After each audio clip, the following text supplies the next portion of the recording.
కర్మవాసన ఏమాత్రము మనసులో లేని వారిని మేధావులు అని వ్యవహరిస్తారు. ఒక్క నిమిషం. గురుగారు. అసలు కర్మ వాసన అంటే ఏమిటి? అంటే కర్మ అంటే యాక్టివిటీ. వాసన అంటే నేను ఇది చెయ్యాలి, అది చెయ్యాలి, ఇది కావాలి, అది కావాలి, గురుగారు. అది వద్దు. కర్మ వాసనలు అంటే ఏదో ఒకటి అచీవ్ చెయ్యాలి. నేను I want to achieve something. అటువంటిది లేని వారికి అనర్థం. గురుగారు. కర్మ వాసన లేకుండా ఎప్పుడు పోతుంది? ఎలా పోతుంది అంటే ఇచ్ఛారహితంగా ఉన్నప్పుడు కర్మలు ఉండవమ్మా. గురుగారు. కర్మ అంటే activity. It is an activity. కర్మ వాసన అంటే నేను ఇది సాధించాలి, అది సాధించాలి, ఇది కావాలి అంటే కోరికల వలయంలో చిక్కుకున్న వారికి వాసనలు ఉంటాయి. గురుగారు. నేను ఇదే చేయాలి, ఇదే కావాలి అని పట్టుబట్టి యాక్టివిటీ. యాక్టివిటీ అంటే కర్మలు అంటే యాక్టివిటీ, చర్యలు. గురుగారు. తాను ఇది చెయ్యాలి, అది చెయ్యాలి అనేటువంటి భావన కలిగి ఉంటే బంధాలు, లేకపోతే ఉండదు. ఉదాహరణకి నీళ్ళు తామరాకుంది, దానికే కర్మ లేదు, ఏది అంటదు దానికి. ఎందుకని? తామరాకు యొక్క లక్షణమే అంటకపోవడము. గురుగారు. మేధావి అంటే తనకు ఒక పర్పస్ ఉందని, ఇది చెయ్యాలని లేని వారు మాయలో మేధావులని చెప్పుకుంటారు. మేధస్సు అంటే జ్ఞానం. అవును గురుగారు. అర్థమైంది. సో మేధావి జ్ఞానవంతులు, స్వరూప జ్ఞానము కలిగిన వారు అని మనం తీసుకుంటాం. ఆ తర్వాత సెంటెన్స్ లో తెలుస్తుంది వాళ్ళు ఏం చేయకూడదు, అవసరం లేదు. గురుగారు. ఇంకేమంటారు? కర్మవాసన ఏమాత్రం మనసులో లేని వారిని మేధావులు అని వ్యవహరిస్తారు. వారికి వైరాగ్యముతో అవసరం లేదు. ఎందుకని? కోరికలు లేవు. రాగం గనక ఉంటే వైరాగ్యం కావాలి. రాగం అంటే ఏమిటి? ఇంద్రియాల వెంట పరిగెత్తటం, కోరికలు తీర్చుకోవటం, బంధాలు పెంచుకో, వాళ్ళకి వైరాగ్యం కావాలి. ప్రాపంచిక విషయ వాసనల యందు విముఖత కావాలి. నాకు ఏది వద్దు అన్నవాడికి వైరాగ్యంతో ఏం పని? తామరాకు నీళ్లలో ఏది అంటకపోతే నాకు వైరాగ్యం కావాలనుకుంటుందా? అనుకోదు గురుగారు. దాని మేధావికి బెస్ట్ ఎగ్జాంపుల్ తామరాకు. అది నీళ్లలో ఉంటూ, ఇక్కడ దారంలో ఉంటూ, ప్రపంచంలో ఉంటూ ఏది అంటకుండా ఉన్నవాడిని మేధావి అంటారు.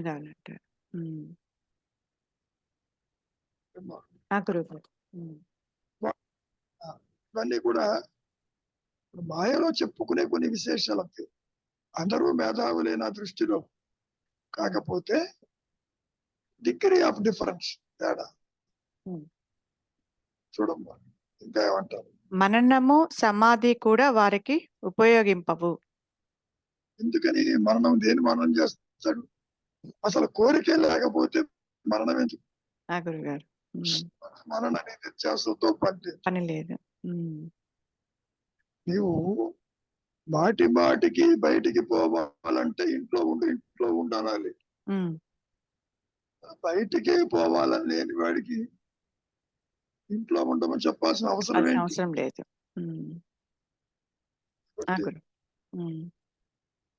అటువంటి దృష్టికోణంలో చెబుతున్నారు ఇక్కడ. ఒక రకంగా తీసుకుంటే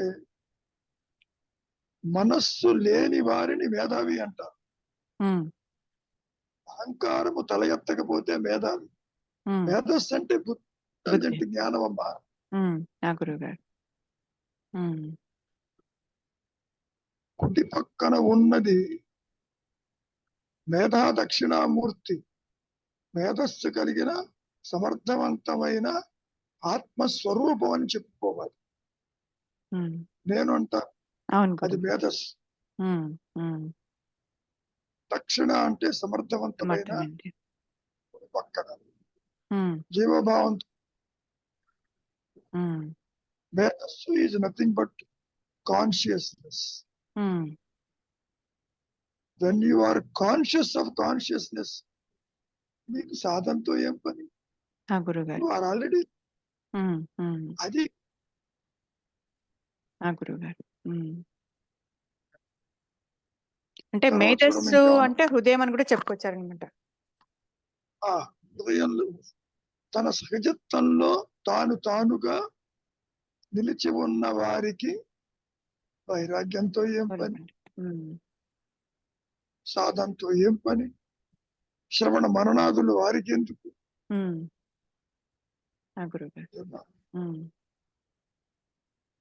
విచారం చేయాలి. అంటే ఇక్కడ కాన్షియస్నెస్ మేధ అంటే అని చెప్పచ్చా గురువు గారు? మేధస్సు అంటే ఇంటెలిజెంట్. మేధస్సు అంటే నీ సహజత్వం. మేధస్సు అంటే ఉన్నానన్న ఎరుక. మేధస్సు దేనిని కలవకుండా అంటకుండా ఉన్నటువంటి అహంస్ఫురణే మేధస్సు. అంటే అదే ఎరుక అనొచ్చా గురుగారు? ఎరుకన్నా, మేధస్సు అన్నా, జ్ఞానమన్నా, సహజత్వమన్నా, నేను ఉన్నానన్నటువంటి కాన్షియస్ ఆఫ్ కాన్షియస్ లో ఉన్నట్టు ఇంట్లో ఉన్న వారిని మేధావులు అన్నారు. చెప్పాలంటే జీవన్ముక్తుణ్ణి మేధావి అనొచ్చు. అంటే జీవించి ఉండగానే సర్వ కర్మలు ఆచరిస్తూ కూడా దేనిని అంటకుండా నిలిచిన వారిని మేధావులు అనొచ్చు. జనకజ మహా they are not intellectuals. They are not intellectuals. మళ్ళీ ఇంటలెక్చువల్స్ అంటే ఈ బుర్రలో జ్ఞానం పెంచుకొని చదివిందంతా అక్యుములేట్ చేసుకున్న వాళ్ళని అక్కడ. కాదమ్మా. అదే గురువు గారు. అమ్మా విను. బుద్ధి ఇంటెలిజెన్స్ ఈజ్ డిఫరెంట్. గురువు గారు అదే అడుగుతున్నా గురువు గారు. కానీ నీకు ప్రాపంచిక వాసనలతో కూడిన బుద్ధి కాదు ఇది. గురువు గారు అంటే స్థితప్రజ్ఞుడు అన్నట్టు గురువు గారు. స్థితప్రజ్ఞుడు అనేది కూడా సరైనది కాదు. మేధావి కంటే ఇంకా తక్కువ. ఓకే. మేధస్సు ఇది డైరెక్ట్లీ ఈక్వల్ టు సహజత్వం. ఓకే. ఇప్పుడు దక్షిణామూర్తి స్తోత్రం తీసుకున్నప్పుడు ఆయనే అవునండి తానుగా ఉన్నాడు. అవును. ఎదుట ఉన్నటువంటి వృద్ధులకి సంశయాలు పోయినాయి అన్నాడు ఆదిశంకరుడు. అవును. అది మేధస్సు అంటే. ఓకే. వేదం అంటే స్వరూప జ్ఞానం, వేదస్సు అంటే కాన్షియస్నెస్, అంటే ఆత్మజ్ఞుడు అని మనం చెప్పుకోవచ్చు. ఓకే. జనకజ మహారాజు ఉన్నాడు, మేధావి, సత్యము నెరిగిన వాడు, అవును గురువు గారు. సర్వ కర్మలు చేస్తూ కూడా దేని యందు బంధం లేదు, శేషం. ఓకే, ఇక్కడ అదే హార్ట్ టు హార్ట్ టాక్ అన్నారు భగవాను, అది కూడా రిలేట్ చేయొచ్చా గురువు గారు ఇక్కడ? హార్ట్ టు హార్ట్ అంటే ఆత్మజ్ఞానానికి ముందు ఉన్నటువంటి స్థితి. ఒకసారి ప్రకటన తర్వాత మరి కర్మవాసనలు ఉండవు కదా, ఉండవు గురువు గారు. అంటే ఆత్మ ప్రకాశము జీవన్ముక్త స్థితి అని చెప్పుకోవచ్చు. జీవించి ఉండగానే మూలము నెరిగిన వారికి సాధనతో ఏం పని? గురువు గారు, మరణాదులు ఎందుకు, వైరాగ్యం వైరాగ్యం ఎందుకు? ఇప్పుడు నీళ్లలో ఉన్న తామరకు నేను అంటకుండా ఉండాలని ఏమైనా సాధన చేస్తుందా? లేదు, ఇట్ ఈస్ న్యాచురల్. అది అంటకుండానే ఉంది. అవును. అన్ని కూడా మాయలో చెప్పుకునే కొన్ని విశేషాలు. జీవన్ముక్తుడు, మేధావి, విదేహముక్తుడు, జ్ఞానులు, అజ్ఞానులు, ఇటువంటి మాటలన్నీ దేహాత్మ బుద్ధితో చెప్పుకునేవి తప్ప సత్యం వేరుగా ఉంటుంది. ఏమైనా రవి అర్థమైంది. అంటే ఆత్మలో ఎవరైతే సంసిద్ధులు అవుతారో వాళ్ళని మేధావులు అని చెప్పుకోవచ్చు. Very simple. ఎందుకని కర్మల వెంట పరిగెత్తాడు, కర్మ వాసనలు. అసలు పని చేసినా చేయకపోయినా మేక్స్ నో డిఫరెన్స్.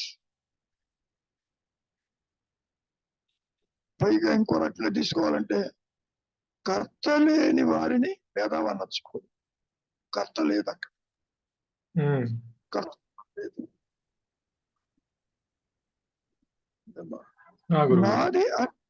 నాది అనే తల ఎత్తని స్థితిని మేధావి అనొచ్చు.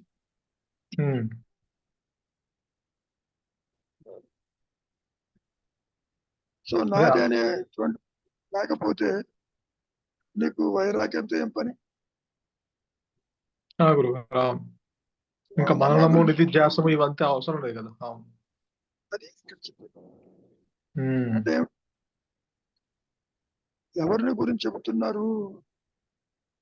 ఈ మాయలో ఎవరైతే straight away establish themselves in their reality, they are called మేధావి.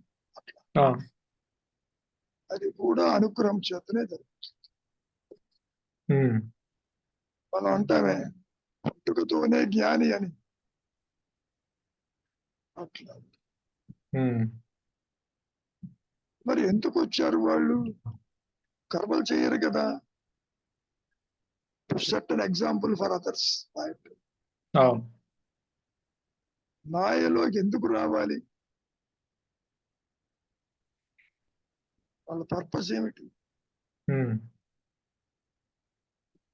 ఈ విధంగా కూడా ఉండవచ్చును అని సూచించటానికి యుగ యుగాలకి వస్తూ ఉంటారు. అందులో సందేహం. సత్యము ఇప్పుడు ఎవరో ఒకళ్ళు నీ స్వరూపం ఇది అని చెప్పకపోతే తెలియదు కదా గురువు గారు. అందుకనే వస్తారు మేధావులు. మేధావులు అంటే సత్యము నెరిగిన వారు, ఏ సాధనతోనూ పని లేకుండా మాయలోకి వచ్చినప్పుడు they set an example for others how to be. అది అందుకని వస్తారు. ఆ, వాళ్ళకి వాసన లేదు, ఇది కావాలి అది కావాలి లేదు. ఉమ్. ఆ, గురుగారు అవును. అంటే నీళ్లలో ఉంటూ నీటిని అంటకుండా ఉన్నట్టుగా సంసారంలో ఉంటూ దేనిని అంటకుండా ఉన్న వారిని మేధావి అంటారు. ఉమ్. మేధస్సు is nothing but your reality. అవును. సహజ స్థితిలో ఉన్న వారిని మేధావి అంటారు. ఇందాక చెప్పానే జీవన్ ముక్తులన్న ఆయనలో చెప్పుకునే మాటలు. ఆ, గురుగారు అవును. అవును. చూడటానికి నీళ్లలోనే ఉంటుంది తామరాకు. ఉమ్. అమ్మో నీళ్ళల్లో ఉంది అన్ని అంటుకుంటాయేమో అనుకుంటాము. ఆకు బయటికి తీస్తే ఒక్క బొట్టు కూడా ఉండదు. ఉమ్. ఆ, గురుగారు అవును. రియల్ మేధావి ఈజ్ తామరాకు. ఉమ్. ఇక్కడ కూడా ఎవరైతే ప్రపంచంలో ఉంటూ సంసారంలో ఉంటూ దేనిని కర్మవాసనతో బంధించకుండా నిలిచిన వారు మేధావులు. అంటే మూలము నెరిగిన వారు మేధావులు అని అర్థం. ఉమ్. సింపుల్ గా. అవును. అట్టి వారికి సాధన అక్కర్లేదంటే అర్థం ఏంటి? మిగిలిన వాళ్ళకి కావాలనేగా. Very simple. ఆ, గురుగారు అవును. వాళ్ళకేమి మరణము సమాధి కూడా అవసరం లేదంటున్నారు ఇక్కడ. అవును. ఉమ్. వీళ్ళకి ఎందుకు అక్కర్లేదు? They already established. ఏ అవును. వాసన లేదు, ఏ కోరిక లేదు, ఏ బంధము లేదు. ఏమైనా ఆ, గురుగారు అవును. కాబట్టి వారికి అక్కర్లేదు అంటే దాని ఇండైరెక్ట్ గా అర్థం ఏంటి? ఉన్నవాడికి కావాలనేగా. ఉమ్. అజ్ఞానికి మేధస్సు లేని వాడికి. అందరూ జ్ఞానులే, అవును. జ్ఞానం లేకుండా ఎవరు ఉండరు. కాకపోతే కర్మవాసనలు ఉన్నాయా కర్మవాసన లేదా అనేది పాయింట్. ఉమ్. ఇంకో రకంగా తీసుకుంటే వారు చేసే కర్మలన్నీ అకర్మలే. జీవన్ముక్తుడన్నా జ్ఞాని చేసేవన్నీ అకర్మలు. ఉమ్. ఫలం ఆశించి చెయ్యరు. ఆ, గురుగారు అవును. వారి చేత చేయించబడతాయి ఆ దేహంతో. ఇక్కడ కూడా ఇక్కడ వీడి చేత చేయించబడతాయి కానీ వీడికి భావం నేను చేస్తున్న కర్తృత్వం ఉంటుంది. ఎందుకు వస్తారు? To set an example for others. Um. అవును. ఇప్పుడు శంకరు లాంటి వాళ్ళు, మహర్షి లాంటి వాళ్ళు రాలేదు అనుకుందాం కాసేపు. How do you know what is what? తెలియదు గురువు గారు. అవును.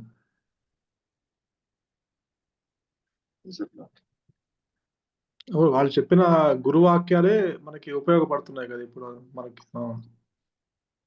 ఇది కూడా ఉच्चతర శక్తి తీసుకొస్తుంది ఈ మాయలో. వాళ్ళ వాక్యాలే ప్రమాణంగా ఉన్నాయి ఇప్పుడు. వాళ్ళకి రావాల్సిన పని లేదు, ఆయన వచ్చారు కదా.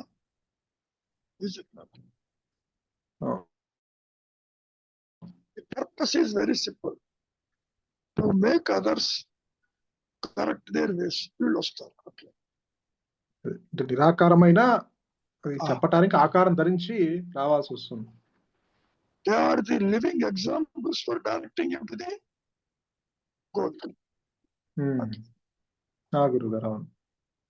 ఒక రకంగా తీసుకుంటే వారు ఏ మార్గము ఆచరించకపోయినా మార్గదర్శకుడు. దారిది పీపుల్ ఈ విధంగా ఎలా ఉండాలి. మీకు తెలుసో తెలియదో నాయనారుల యొక్క జీవితాలు చదివేవాడు రమణ మహర్షి. అవును గురు. అంతకు ముందు అవును. అనుకునేవాడు నేను ఎప్పుడు ఈ విధంగా ఉంటానని. సిది పాయింట్ అంత శరణాగతి ఆ నాయనార్ అంత భక్తి భావంతో. అవును. ఎలా వస్తుంది నాకు నుంచి ఉమ్. అది అక్కడ ఉండబట్టి కదా ఆయనలో ఆ మార్పు వచ్చింది. అవునవును. సపోజ్ అది రాలేదనుకో ఆయన కూడా ఆ మధురలోనో తిరుచుల్లోనో ఏదో పని చేసుకుంటూ ఉండేవాడు. ఉమ్. కాబట్టి మార్పు వచ్చింది అంటే అదిగో ఆ నాయనార్ల మూలం, వాళ్ళ జీవిత విశేషాల మూలం. ఉమ్. కాబట్టి మేధావులన్నా సత్యం తిరిగిన వారన్నా వారి జీవిత విధానాలు మాయలో ఎగ్జాంపుల్ ఫర్ అదర్స్. అంటే ఈ మాయలో ఉన్న వాళ్ళకి అది సత్యము చూపించడానికి డైరెక్షన్ కోసం వస్తారు గురువు గారు. అంతేగా మరి వాళ్ళ అవసరం ఏముంది? అవునండి. ఇప్పుడు ఎక్కడో కొండగోళం కూర్చున్నారనుకో నీకు ఉపయోగం ఏంటి? ఇప్పుడు మాకు సత్యం ఏమిటో తెలియదు గురువు గారు. మీలాంటి వాళ్ళ వల్ల మాకు అది ఏమిటి, అసలు ఎలా వెళ్ళాలి అనేది ఒక డైరెక్షన్ వస్తుంది గురువు గారు. అది మాకు హయ్యర్ పవర్ ఇచ్చిన అదృష్టంగా భావిస్తున్నాం. నీ భావాలన్నీ పక్కకు పెట్టు, భావన కాదు ఇక్కడ. ముఖ్యంగా వాళ్ళు ఎందుకు వస్తారు అంటాను. ఆ హయ్యర్ పవర్ తీసుకొచ్చి ఈ మానవాళిని రిపేర్ చేయిస్తుంది. గురువు గారు ఇక్కడ విశేషం ఏంటంటే మానవ జన్మ వచ్చిన తర్వాత మోక్షానికి సర్టన్ కావాలి అక్కడ. గురువు గారు అవును గురువు గారు. దాని ఈ ఏర్పాటు చేస్తాడు ఆ హయ్యర్ పవర్. గురువు గారు గురువు గారు కర్మ వాసన, అసలు వాసనలంటే మనం గతంలో చెప్పుకున్నాం కదా,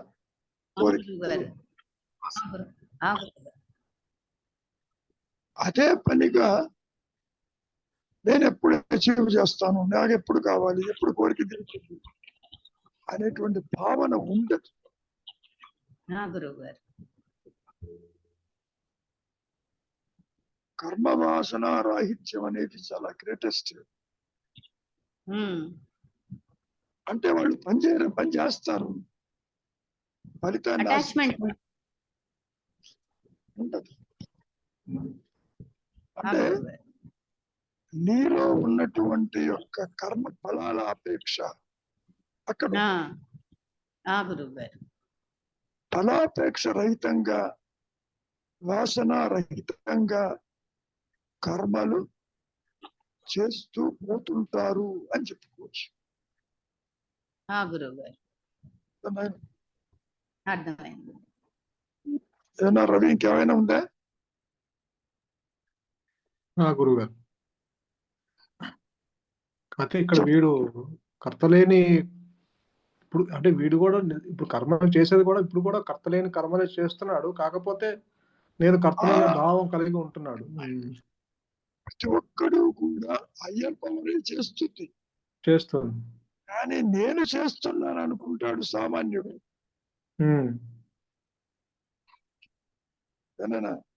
గురుగారు అవును. నీవు చేయటం లేదు, హయ్యర్ పవర్ డస్. మహర్షి ఏమన్నాడు? It is the self that does everything. ఒక పక్కన జ్ఞానమే అంతా చేస్తూ ఉంటే నువ్వు చేస్తున్నావంటావేంటి? అది తేడా. గురువు అంటే అక్కడ జ్ఞానం చేస్తుందంటే జ్ఞానం కర్తృత్వం లేకుండా దాని ఆధారంతో జరిపించబడుతుంది, అంతే కదా? ఆధారమైన చైతన్యవంతం అవుతున్నాయి కదా ఇవి. అవును. దేహం, కర్మేంద్రియ, జ్ఞానేంద్రియాలు కావచ్చు.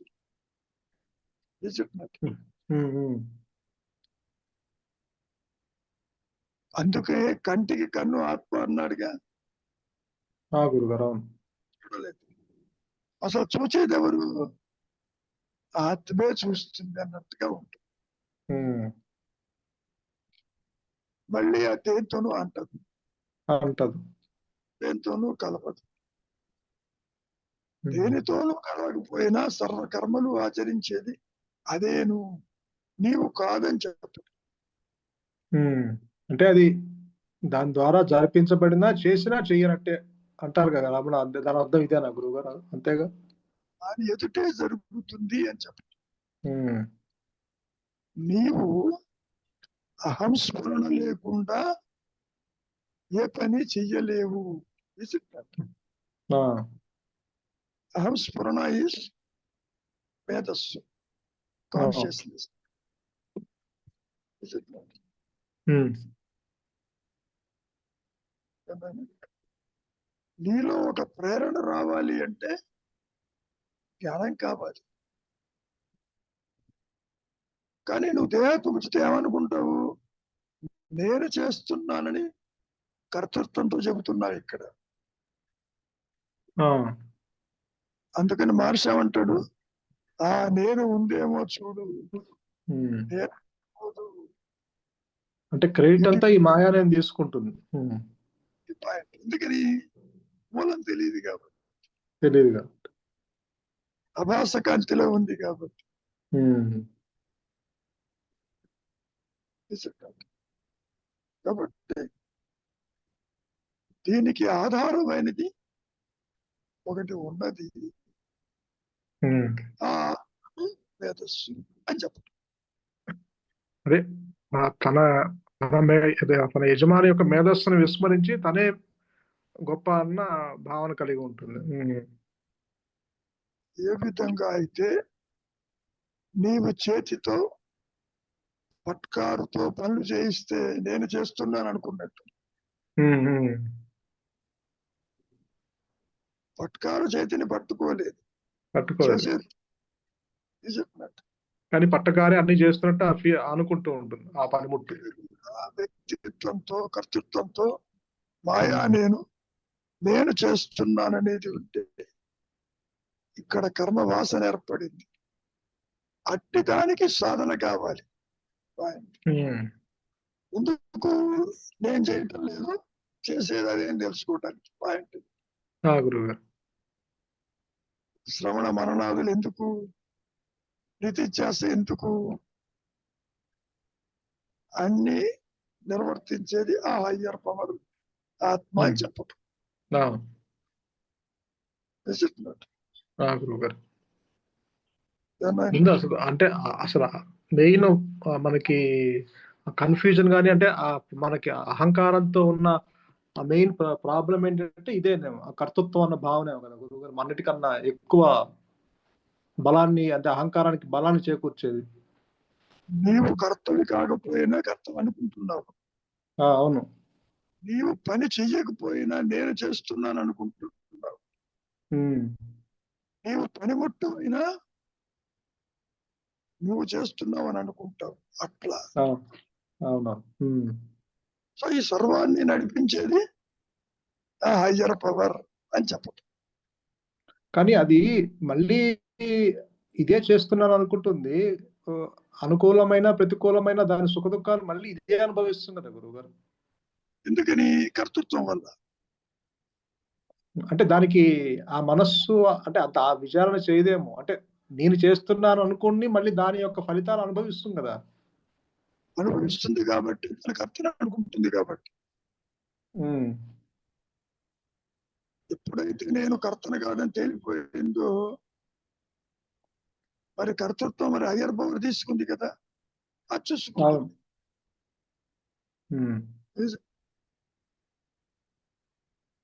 ఓ సందర్భంలో మహర్షి ఏమన్నారు? కర్మ లేదు, జన్మ లేదు, కర్త లేడు, పూర్వజన్మ లేదు, ఉత్తర జన్మ లేదు, ఉన్నది ఎరుక మాత్రమే. అట్లా అంటే నీవు జ్ఞానమై ఉంటూ జడమైన దేహమే నీ స్వరూపమని అనుకుంటున్నావు కాబట్టి నీకు సాధన కావాలి, శ్రవణ మన నిధిశ్వాస కావాలి, వైరాగ్యం కావాలి. ఆదిశంకరులు సాధనా చతుష్టయం ఎందుకు చెప్పారు? Because of all these factors. అవునవును గురువు గారు.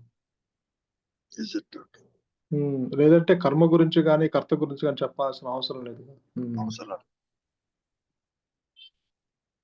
Is it? చెప్పండి శ్రీనివాసరావు గారు, ఏమైనా ఉందా ఇంకా?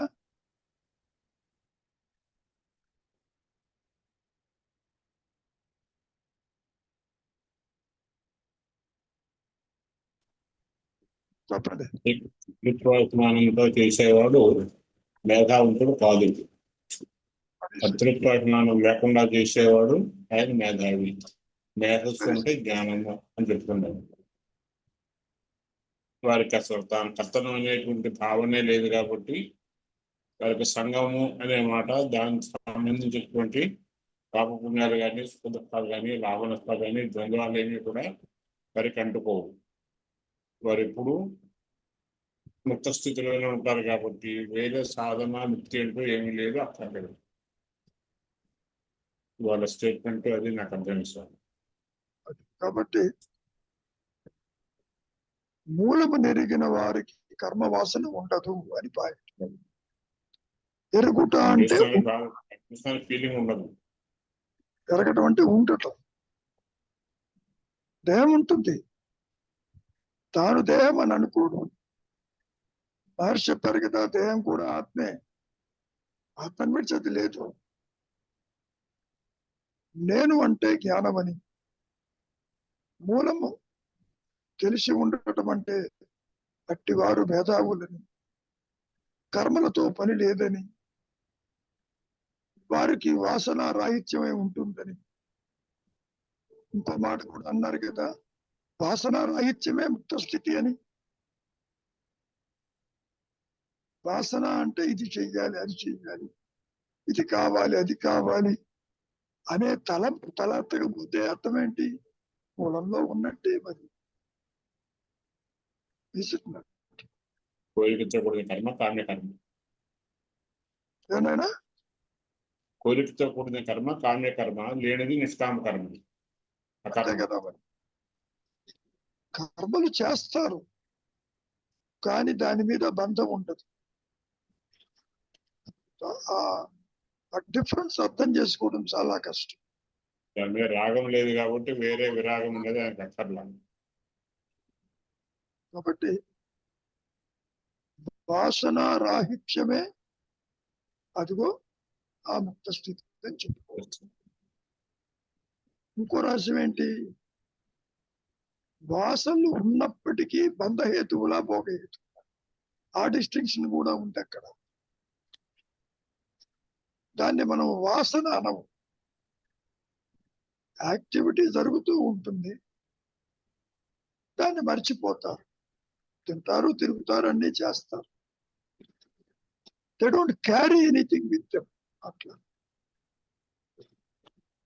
నువ్వు ఎప్పుడైతే క్యారీ చేస్తావో అనుభవాలని, అది బంధానికి సంస్కారాలు అది వాసనే.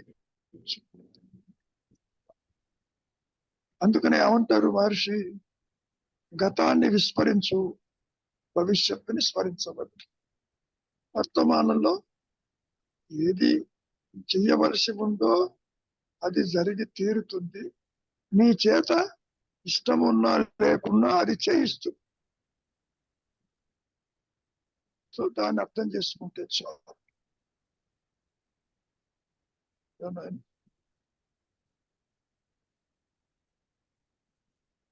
ఏమా ఇంకేమైనా ఉందా పద్మజ?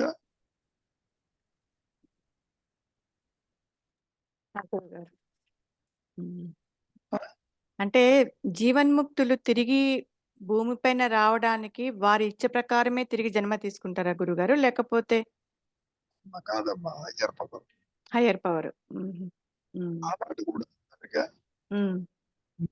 తెలిసిన తర్వాత జనన మరణాలు ఉండవన్నారు కదా. దానికి సమాధానం ఏమన్నారు తెలుసా మహర్షి? సామాన్యంగా ఉండదు, కానీ ఆ హయ్యర్ పవర్ కావాలనుకుంటే మళ్ళీ పంపిస్తుంది. మేధావుల కింద అని అర్థం. గురువు గారు. అంటే There అది is no guarantee. ఆహా. ఆ, అంటే ఇది కూడా హయ్యర్ అంటే- పవరే చూసుకుంటుంది, కానీ వీరి గురువు లెక్క ఇచ్చే ప్రకారం, జీవన్ముక్తులు ఇచ్చే ప్రకారం జరగదు. ఉమ్. అంటే గురువు గారు మరి అక్కడ హయ్యర్ పవర్ కిను ఆత్మలో సంసిద్ధులైన జ్ఞానికి తేడా ఉండదు కదా. తేడా ఏంటి? అదే. స్వరూపము ఆ, మళ్ళీ చెప్పు. ఉच्चतर శక్తి అన్న ఆత్మలో సంసిద్ధులైన జ్ఞానికి మనస్సు ఉండదు కాబట్టి ఆ రెండు స్వరూపంలోనే ఉంటాడు కాబట్టి తేడా ఉండదు కదా. మళ్ళీ హయ్యర్ పవర్ అంటూ ఇంకా విడిగా ఏముంటుంది? ఒక్క నిమిషం. దేహం ఉన్నంత వరకు కూడా జీవన్ముక్తులు అంటున్నావు కదా. ఉమ్. చివరి దశలో ఏమన్నాడు మహర్షి? నేను వదిలి వెళ్ళిపోతున్నా అంటే పోవడానికి చోటేది అన్నారు కదా. అంటే అర్థం ఏంటి? నేను ఇక్కడే ఉంటాను, ఉండు. ఎప్పుడు బయటకు వస్తాడు ఇంకో రూపాడు ఎవడికి తెలుసు? తనంతట తాను రాడు. ఉమ్. ఆ ఉच्चतर శక్తి తిరిగి మళ్ళీ పంపిస్తుంది. అంటే ఇక్కడ ఉच्चतर శక్తి అని మళ్ళీ మనం విడిగా సంబోధన చేస్తున్నాం కదా. అంటే అది రెండు స్వరూపంలోనే. అన్నాడుగా. గురుగారు, దేర్ ఇస్ నో గ్యారంటీ. సత్యం తెలిసిన జన్మరాహిత్యం అనేది జనరల్ గా చెప్పుకుంటారు. అవును. ఈ విధంగా తీసుకోండి. యుగాలు గడిచిపోయినాయి, యుగాలు అంతమైపోయినాయి. మళ్ళీ రావాలంటే ఎక్కడి నుంచి పట్టుకొస్తారు? పాత యుగంలో ఉన్న వాళ్ళే కదా తీసుకురావాలి మళ్ళీ.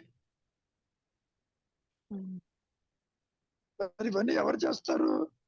ఆ హయ్యర్ పవరే తీసుకొస్తుంది. ఒక రకంగా తీసుకోబ్బా, అలలు వస్తూ ఉన్నాయి సముద్రం నుంచి. అలలు లేవు, కావాలంటే మళ్ళీ అలలు వస్తాయా రావా? వస్తాయి గురువు గారు. Very simple. అంటే నేను అడిగేది గురువు గారు, ఇప్పుడు ఉच्चतर శక్తి వేరు, ఆత్మల సంస్థుడైన వేరు అంటారా? డిఫరెంట్, రెండు వేరు అంటారా? ఇండివిడ్యువల్ రియలైజేషన్ లేదుగా. అసలు ఇండివిడ్యువల్ లేదుగా. లేదన్నప్పుడు మరి మీరు ఉच्चतर శక్తి తీసుకుంటుందని ఎలా చెప్తున్నారు మరి? అవతారాలు ఎందుకు తీసుకోకపోతే? కృష్ణ అవతారం, రామ అవతారం, బుద్ధ అవతారాలు ఎందుకు నీకు? సాక్షాత్తు కృష్ణుడు కూడా మరి భగవంతుడేగా. అవును గురువు. ఆయనకి కర్మ ఎందుకు? కాబట్టి అవతారాలను కూడా కంట్రోల్ చేసేది హయ్యర్ పవర్ అని చెప్పాలి. నీకు మాయలో తెలిసింది జ్ఞానులు అవతారం. అవునవును. అంతా అదే అయినప్పటికీ మార్చవచ్చు. రేపొద్దున కలికి అవతారం అవుతున్నది. ఎలా వస్తుంది? ఎక్కడి నుంచి వస్తుంది? ఉच्चतर శక్తి తీసుకుంటుంది. ఎగ్జాక్ట్, అది పట్టుకొస్తుంది. It is capable of